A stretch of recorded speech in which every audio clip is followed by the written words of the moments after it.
Yo, it's Rose, and welcome to. They just randomly dropped this update just out of nowhere. The 1.1 update. So here we're gonna go check out this boss event. So here we have Sukuna, Trace disabled, the usual stuff. Let's go look at the shop right here. All these essences that we have, don't worry, we're all stocked up. We get Panda's amount, which is pretty cool. We got the Honored one as a pose, which we're definitely gonna get. A lot of Cursed Fingers, some gold, a lot of rerolls, which I'm definitely gonna get. Without further ado, let's go check what we need to evolve. Actually, I noticed that my health bar is different. Ooh, Gilgamesh. I don't know if he had that thing from before. Okay, seems like they didn't upgrade it still. Right here. All right, it seems okay. So we need 6,066 takedowns, and we need Kings of Curses kills. So we need a kill. Ooh, look at all. Okay, we're gonna get to that when we get to that. But for now, let's go and get the kills for him. Alright, let's see how difficult this thing is going to be. So they spawn in as usual. Okay, so if you have Itadori, you get buffed up here. Interesting. 3k health is not that bad. Alright, I might back out and bring Itadori because we do need Sukuna kills. So if Sukuna does spawn in here like as normal, like tiny bosses, then I'll almost definitely just bring him here. But it seems like there's no noise or anything for this map, which is very strange. I'm assuming it's just a bug because it just came out just right now. So I guess for now we'll just deal with it. Oh, it seems like with the new UI now, you're able to like choose what you want them to prioritize in the unit manager, which is really nice. That's actually a really nice feature. Here, we're gonna do the strat that I had for E-Grease, where we set up these 4 Vegetas in the back. And while we have them in the back, we can just focus on getting all the farms up. One good thing to notice is that at the very top left, you get to see how many waves there are. So at least you know that it is 30 for this boss event. All right, now that all my farms are almost up, I think it's time for me to just start putting Gojo just like down right here. And then put a Tang in here because he's really good. Might focus on... Oh, I do like that they upgraded a little bit. They have like the little, like, I guess ovals you want to say. All right, our Vegetas are holding on real strong. I think we seem to be fine with this setup. If not, I might just upgrade them in the back so they can just deal with these guys a little bit better. But right now, I think we're holding up really fine. I will say that they are healing a lot. Here, ooh, I do like the UI for the strongest sorcerer.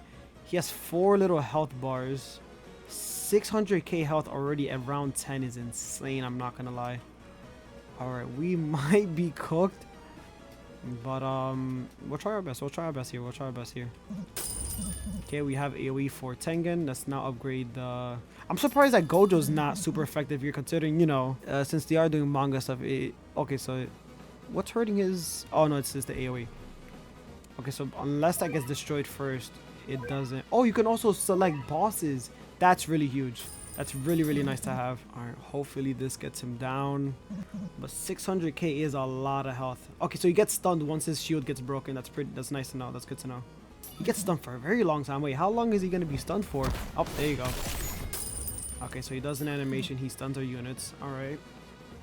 Nothing we can't handle. We're good. It seems like we are leaking and I died. All right. Select an attack to disable. You have 20 seconds to attack before an auto. Oh, wow. This is pretty cool. It's like a little Maharaga type of thing. Okay. So I guess we'll disable flame release. All right, let's see how strong Itadori is. He's already 2k. How much is it? He has 8k. Oh, wow. Okay, yeah. So he does a lot of damage here. Okay. He's going to be really the carry here. So we're going to just spam him around. Oh, you can only place one of him. That I didn't know, considering I didn't mess with him because, you know, he was just a... You just kind of like a unit that you just don't really use unless you get him to... Sukuna, but hey, you know, 28k on placement. I should have brought Hakura, but I guess that's fine. Now what I'm gonna do here this time around, once I get Gojo strong enough, I'm gonna switch Yuji to Sukuna in hopes that he can just take care of him. Let's see here. Yeah, he's basically manhandling him right now. Once we need to get once we get Void, I think we're gonna be set here. But for now, we gotta set him to first because we are leaking quite a bit here. Ooh, that regen is really strong. Yeah, that regen is really strong. I'm gonna do Ultimate Void here in hopes that can just stun for just a little bit. Upgrade our Vegetas in the back because we are gonna need that. So alright, he stunned our Yuji, but that should be fine. We're gonna get Hollow Max Purple here. Have the AoE going up, and we should be good. That healing is a problem, so I think we might have to bring Choso for the bleed or for the infect, I guess. Sukuna is almost dead here. A little bit more and we should be good. The only problem I think we have here is not Sukuna, but I think the enemies, because they regen a lot. We're going to need to buff up our Vegetas in the back because these are really strong enemies. Alright, so got these guys ready up in the back. Sorry for having unit manager. I'm just used to having that always on the side. Alright, it says select an attack to disable. I guess we'll disable cleave. I'm not sure because I don't know what each of these abilities do, but we're going to go for cleave just to be a million health. Okay, see now I don't think we're going to be able to do this. Not going to lie. A million health is a lot. Might have to put a Gojo like right here as well. Although I don't know if Gojo is the way to go for this, but we're gonna have to see if I can make it by then. Yeah, I think we're gonna 100% need we're gonna 1,000,000% need thing here. We're gonna need Choso because Choso's bleed is gonna be basically the reason why we live here. Because wow, they are not like their health is not stopping. Like Sukuna, I don't think he's a problem, right? Like he himself, he's fine. Like he's taking a lot of damage. He can get stopped by ultimate or the void. So we're good on that department. It's just these enemies are way too strong on infect. Like wow. This might be a loss for us here. Yep, we just lost. Alright, so I'm gonna come back to this later video to see how to deal with this. But for now, let's go try to evolve Yuji. Alright, after a very long grind, we finally managed to get all the stuff we needed to evolve Itadori. So just go right ahead and evolve him. There he is. Z plus Z range. Solar trait. Alright, now let's just quickly look. Does he have a cosmetic? Let's just take off this and put him on. Yes, he does have a cosmetic. So let's take off Julius's real quick and put on his. Let's see. It's pretty alright. I like the effect, but I mean, if we had his actual outfit, it'd be pretty cool, but it's alright. But let's go on to the showcase. Alright, so on placement, this is his range with Z range and with solar. So, alright, so this is his animation. Let's just quickly let it play again. Right there. And as you can see, they had like a little like dismantle mark. That right there is his bleed. So let's go on to his passive, which is King's Curse. Attacks before upgrade 9, cleaves enemies, making them take 20% more damage from bleed. So long they have that little effect right there. Yeah, that thing right there. So long as they're bleeding, they take 20% more damage from bleed, which is very nice to pair up with Choso, Alucard, and other units. Alright, moving on to the next one is Dismantle Slam. So he already on upgrade 3 here he becomes a just full AoE, which is really nice early on. 5.9 SPA, 7.78. So we have to get to upgrade 8 in order to get his next passive.